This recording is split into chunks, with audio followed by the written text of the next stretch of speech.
Bingo o Binay Gringo. Yan daw ang binubuo ngayong tambalan ni Vice Presidente Jojomar Binay at Senador Gringo Honasan. Pero si Honasan ay humihingi pa ng panahon para pag-isipan ang alok ni Binay. Nakatutok si Ivan Mayrina. Una na, bingo pa. Ito ang pagmamalaking sagot ni Vice President Jojomar Binay sa tambalang Binay Gringo ng United Nationalist Alliance o UNA para sa eleksyon 2016. Inanunsyo kahapon ng UNA na formal na nilang inalok si Honasan para maging vice ni Binay. Pero humiling daw ng panahon ng senador para mag-isip at kumonsulta sa pamilya. He's very qualified. Tsaka kasama sa struggle. Yung EDSA, talagang hindi niya ma-i-deny yung participation ni Senator Honasan doon. Huwag daw maliitin si Honasan kahit na sa mga huling survey ay hindi lumuluto ang pangalan. Malakas daw si Honasan base sa kanilang sariling assessment.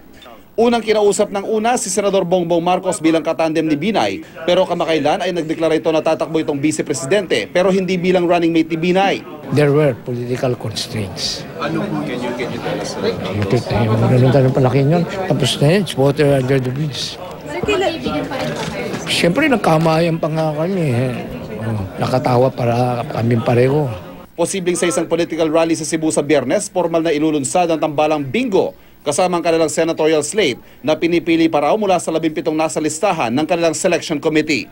Ivan Mayrina, Nakatutok, 24 Oras.